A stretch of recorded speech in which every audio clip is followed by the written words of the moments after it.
قال الله تبارك وتعالى في القرآن المجيد والفرقان الحميد شهر رمضان الذي أنزل فيه القرآن۔ رمضان کے مہینے کا ایک بہت گہرا تعلق قرآن کے ساتھ ہے، اور قرآن کے اس مہینے میں اپنا وقت لگانے کا ہمیں نبی علیہ السلام کی سنت سے، صحابہ کی سیرت سے، سلف صالحین کے طریقے سے کئی ایک مثالیں ملتی ہیں۔ یہ آواز بڑھا دیں، کم ہے آواز۔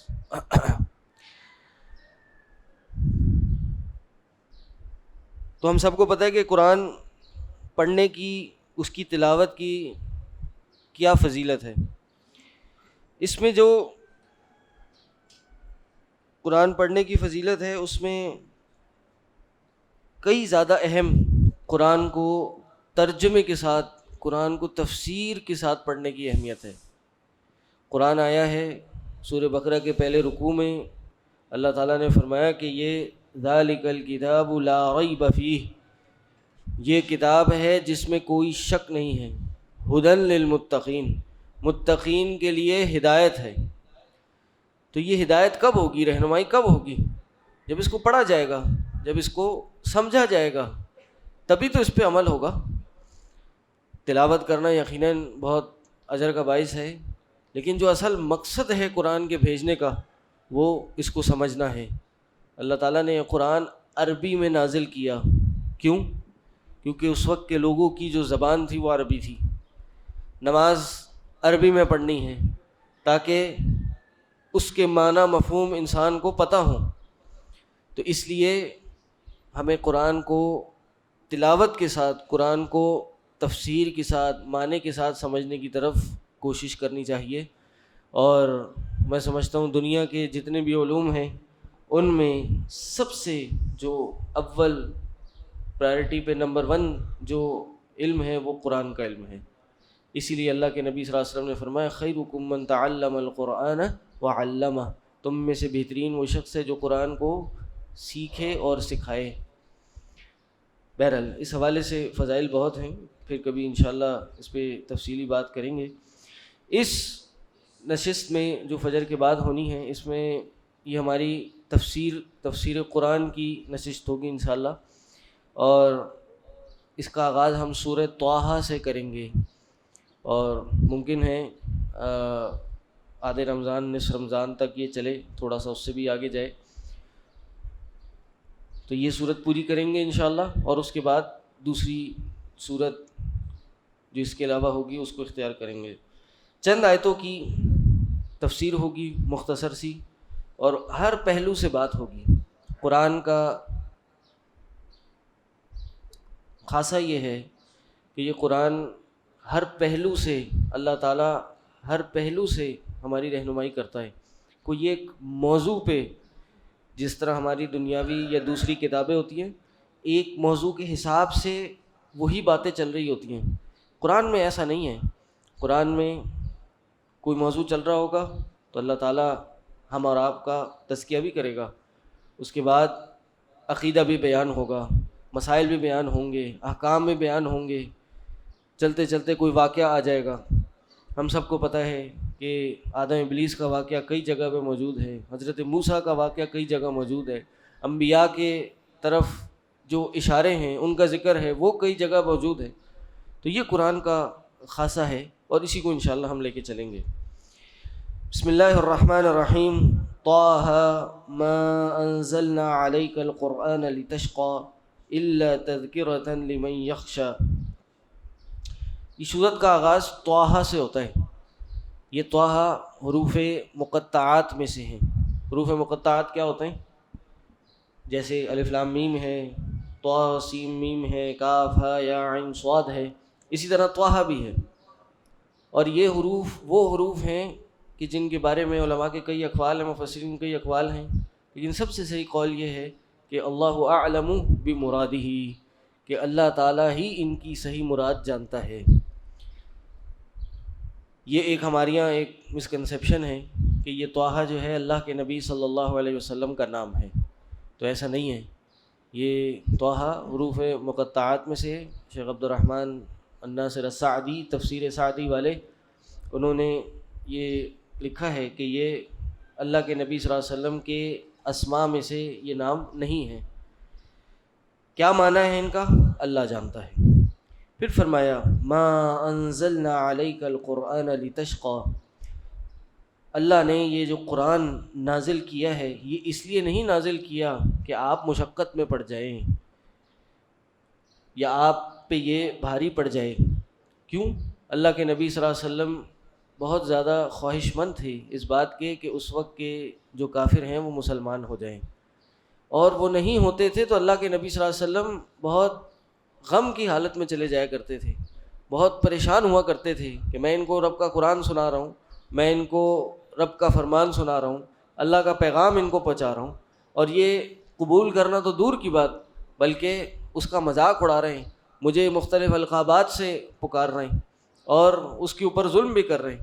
تو نبی علیہ السلام بڑے پریشان ہو جایا کرتے تھے، اس لیے اللہ تعالیٰ نے یہ قرآن کی یہ آیت نازل فرمائی، فرمایا ما انزلنا علیک القرآن لتشقی، اس لیے ہم نے قرآن نہیں نازل کیا کہ آپ پریشانی میں پڑ جائیں۔ اور قرآن کی کئی اور مقامات پر یہ نبی علیہ السلام کو حوصلہ افزائی کی گئی اور ان کو بتایا گیا کہ ان لوگوں کو دعوت دینا آپ کا کام ہے، اگر یہ دعوت قبول کریں اچھی بات ہے، نہیں کریں تو اس کی وجہ سے آپ نے اپنے آپ کو مشقت میں نہیں ڈالنا ہے۔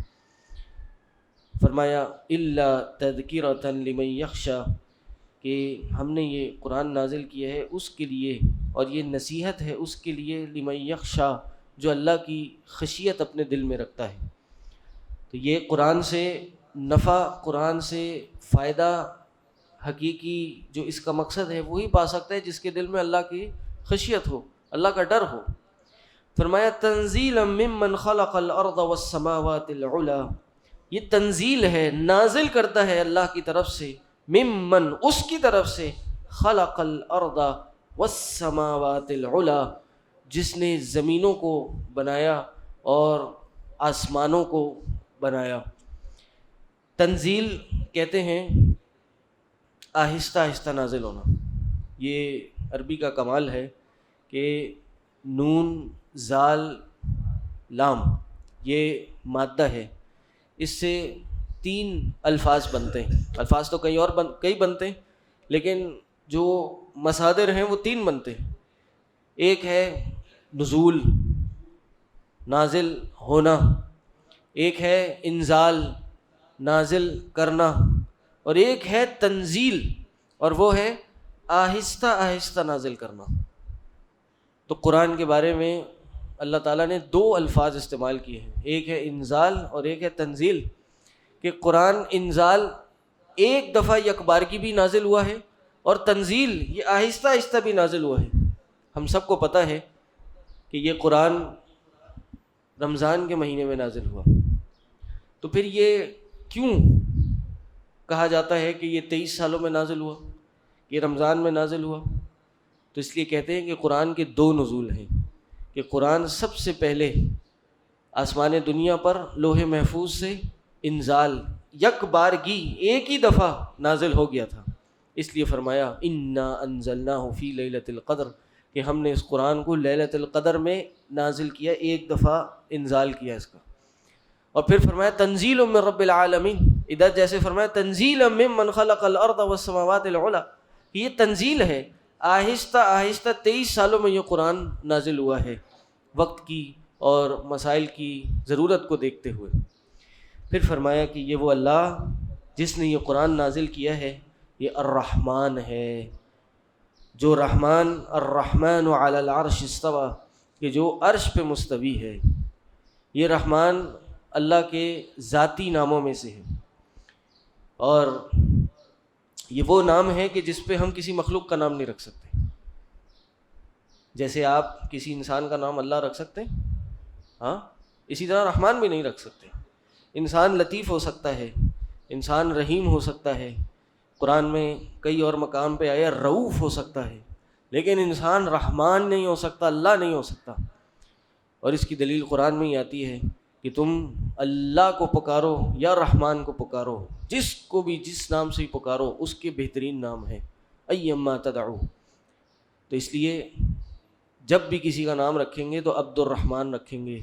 یہ رحمان بک سٹور، رحمان پان شاپ، یہ نام رکھنے جائز نہیں ہیں، عبد الرحمن رکھ سکتے ہیں۔ کسی کا نام آپ رؤوف رکھ سکتے ہیں، لیکن اگر آپ نے اس کا نام عبد الرؤوف رکھا ہے تو اس کا نام عبد الرؤوف ہی پکارنا ہے بنیادی طور پہ، لیکن اولاً کسی کا نام رحمان ہو ہی نہیں سکتا۔ پھر فرمایا وہ رحمان جو ہے علی العرش استویٰ، عرش پہ مستوی ہے۔ یہ اللہ کی ذات کہاں پہ ہے؟ یہ ایک سوال آتا ہے کہ اللہ کہاں ہے؟ ہر کسی کو کسی بچے سے پوچھے تو زبان پہ یہ جاری ہے بچپن سے کہ بھئی اللہ ہر جگہ ہے۔ پوچھا جائے کیوں کہتے ہیں آپ یہ بات کہ اللہ ہر جگہ ہے، تو جواب آتا ہے کہ بھئی اللہ مجھے دیکھتا بھی ہے، اللہ مجھے سنتا بھی ہے، اللہ میرا علم بھی رکھتا ہے، اس لیے اللہ تعالیٰ ہر جگہ ہے۔ تو بات یہ ہے کہ جو اس کی وجہ ہے وہ تو صحیح ہے، لیکن جو مسئلہ نکالا گیا ہے، جو رزلٹ ہے وہ غلط ہے۔ اللہ تعالیٰ ہر جگہ نہیں ہے اپنی ذات کے اعتبار سے۔ عربی میں اس کو کہتے ہیں فی کل مکان، ہر مکان پہ۔ یہ سلف میں سے کسی سے بھی یہ بات ثابت نہیں ہے۔ صحابہ کا یہ عقیدہ نہیں تھا، نبی علیہ السلام کا یہ عقیدہ نہیں تھا، قرآن کا یہ عقیدہ نہیں ہے کہ اللہ تعالیٰ ہر جگہ ہے۔ اگر ہم یہ ڈرائیو کر رہے ہیں تو یہ ہم خود کر رہے ہیں کہ اللہ مجھے دیکھ رہا ہے، اللہ مجھے سن رہا ہے، اس لیے اللہ ہر جگہ ہے، نہیں، یہ ہماری کم عقلی ہے، یہ ہمارے فہم کا نقص ہے۔ ہم یہ سمجھتے ہیں کہ کسی چیز کا علم رکھنے کے لیے اس ذات کو وہاں ہونا ضروری ہے۔ یہ تو انسان کے لیے ہے، میرے آپ کے لیے ہے کہ مجھے اگر اس دیوار کے پیچھے کا علم حاصل کرنا ہے تو مجھے خود وہاں پہ ہونا پڑے گا۔ اور جبکہ انسان کے لیے بھی آج یہ ضروری نہیں ہے، انسان اس کا محتاج نہیں ہے۔ آج کل کیمرے ہیں، سیٹلائٹ ہے، یہاں بیٹھ کے آپ امریکہ میں کیا ہو رہا ہے آپ پتہ لگا سکتے ہیں۔ تو وہ اللہ جو کسی سیٹلائٹ، کسی کیمرے کا، کسی آنکھ کا محتاج نہیں ہے، اس کے لیے کسی چیز کا علم رکھنے کے لیے وہاں کیوں ہونا ضروری ہے، جبکہ اس نے خود قرآن میں فرمایا الرحمن علی العرش استویٰ، تو اللہ عرش پہ مستوی ہے۔ لیکن یہ استوا کیسے ہے؟ اللہ بیٹھا ہوا ہے، کھڑا ہوا ہے، لیٹا ہوا ہے، یہ ہمیں نہیں معلوم، اور نہ اس کے بارے میں سوال کرنا، گفتگو کرنا جائز ہے۔ امام مالک رحمہ اللہ، ان کے پاس ایک شخص آیا، وہ اپنی محفل میں بیٹھے ہوئے تھے، درس دے رہے تھے، ایک شخص آیا، پوچھتا ہے کہ کیف استوا، اللہ کا جو استوا ہے وہ کیسا ہے؟ تو امام مالک نے جواب دیا کہ الاستواء معلوم، استوا جو ہے یہ معلوم ہے، یعنی ہمارے علم میں ہے کہ اللہ مستوی علی العرش ہے، والکیف یا کیفیتہ مجہول، اس کی جو کیفیت ہے یہ مجہول ہے، ہمیں نہیں پتہ، ہم اس سے لا علم ہیں۔ اللہ نے جتنا ہمیں بتایا اس کا ہمیں علم ہے، جو جب ہمیں نہیں بتایا اس کے بارے میں ہمیں نہیں پتہ۔ اور پھر فرمایا والسؤال عنہ بدعۃ، اس کے بارے میں سوال کرنا یہ ایک بدعت ہے۔ اللہ کی ذات کے بارے میں سوال کرنا جو قرآن و حدیث سے ثابت نہیں ہے وہ بھی جائز نہیں ہے، اور یہ ایک بدعت کے زمرے میں آتا ہے۔ اس لیے ہمارا یہ عقیدہ ہے اہل السنہ والجماعت کا کہ جو بھی صفات کتاب و سنت میں اللہ کی مذکور ہیں، جس طرح آئی ہیں، جتنی آئی ہیں، اس پہ ہمارا عقیدہ ہے۔ ہم اس کا معنی بھی کریں گے جو ہماری عام فہم زبان میں کیا جاتا ہے، اس کی کیفیت نہیں بیان کریں گے، اس کی کوئی مثالیں بیان نہیں کریں گے، اس کی تشبیہ بیان نہیں کریں گے، اس کی کوئی تعویل نہیں کریں گے، اس کا انکار نہیں کریں گے۔ جیسے آیا ہے ویسے ہی ہم نے اس کا عقیدہ رکھنا ہے۔ تو اس لیے اللہ کی ذات کے بارے میں بھی ہمارا یہ عقیدہ ہونا چاہیے کہ اللہ عرش پہ مستوی ہے، اور اس میں اپنی عقل کے گھوڑے نہیں دوڑانے چاہیے کہ اچھا وہ اللہ اگر عرش پہ مستوی ہے تو عرش بڑا ہے یا اللہ بڑا ہے۔ کچھ لوگوں نے ٹی وی پہ آ کے اس طرح سے مذاق اڑایا ہے اس عقیدے کا۔ تو اس طرح کے سوال کرنے اور اس طرح کی باتیں کرنے سے انسان کو خوف آنا چاہیے کہ یہ بڑا ہے یا فلاں بڑا ہے، اور اگر عرش بڑا ہوا تو اللہ بڑا نہ ہو، اور اللہ بڑا ہوا تو عرش پہ مستوی نہ ہو، اور اس طرح کی فضول قسم کی باتیں یہ بالکل ناجائز ہیں۔ اس طرح کی اور بہت باتیں ہیں، میں آپ لوگ کے دماغوں میں نہیں ڈالنا چاہ رہا فضول کے اشکالات، بس ہمارا یہ عقیدہ اللہ رحمان ہے، عرش پہ مستوی ہے. اور یہ قرآن کی اس آیت سے قطعاً نہیں ٹکراتا عقیدہ کہ جس میں اللہ نے کہا نحن اقرب الیہ من حبل الورید، کہ ہم تمہاری شہرک سے بھی زیادہ قریب ہیں. ایک ذات عرش پہ مستوی ہو کے بھی قریب ہو سکتی ہے. وَهُوَ مَعَكُمْ أَيْنَمَا كُنْتُمْ، وہ تمہارے ساتھ ہے جہاں بھی تم ہوتے ہو. تو اللہ کی ذات ایسی ہے کہ وہ ہمارے ساتھ ہوتی ہے لیکن بذات وہ خود عرش پہ مستوی ہوتی ہے. اس سے یہ عقیدہ ثابت نہیں ہوتا کہ اللہ تعالیٰ ہر جگہ ہے. تو اس لیے ہمیں ان چیزوں سے بچنا چاہیے، اپنا عقیدہ مضبوط رکھنا چاہیے. خاصتاً اللہ کے بارے میں فرمایا لہو ما فی السماوات وما فی الارض وما بینہما وما تحت الثری، اسی کے لیے ہے جو آسمانوں میں ہے اور زمین میں ہے اور جو دونوں کے درمیان ہے، اور وما تحت الثری، اور جو گیلی مٹی کے نیچے ہے. یعنی گیلی مٹی جو زمین کا سب سے نچلا حصہ ہے. یعنی وہ رحمان عرش پہ مستوی ہونے کے باوجود، عرش کہاں ہے؟ ساتوں آسمان ہے، جنت ہے، جہنم ہے، رحمان کا عرش ہے، اس کے اوپر رحمان کی ذات ہے. کہا کہ اللہ تعالیٰ رحمان عرش پہ مستوی ہونے کے باوجود اس زمین کی سب سے نیچے والے حصے جو کہ گیلی مٹی ہے اس کے نیچے بھی کیا ہے، اس کے بارے میں بھی علم رکھتا ہے. فرمایا وَإِن تَجْهَرْ بِالْقَوْلِ فَإِنَّهُ يَعْلَمُ السِّرَّ وَأَخْفَى، اگر تم اپنی بات کو ظاہر کر دو، اونچا کر کے بیان کرو، اس کا بھی اللہ علم رکھتا ہے، اور پوشیدہ باتوں کا بھی اللہ علم رکھتا ہے. اللہ لا الہ الا ہو لہ الاسماء الحسنی، وہ اللہ ہے جس کے علاوہ کوئی الہ نہیں اور اسی کے لیے بہترین نام ہے، اسماء حسنی ہے. یہاں سے انشاءاللہ کل پڑھیں گے. اللہ سے دعا ہے جو باتیں کہیں سنی اس پہ عمل کرنے کی توفیق عطا کرے. اللہ تعالیٰ ہمارا عقیدہ، ہمارا ایمان اپنی ذات کے بارے میں مضبوط سے مضبوط تر کر دے، اور اللہ تعالیٰ ہمیں صراط مستقیم پہ استقامت عطا کر دے. وآخر الدعوانا ان الحمد للہ رب العالمین. سبحانک اللہم و بحمدک، اشہد ان لا الہ الا انت، استغفرک و اتوب الیک. السلام علیکم ورحمۃ اللہ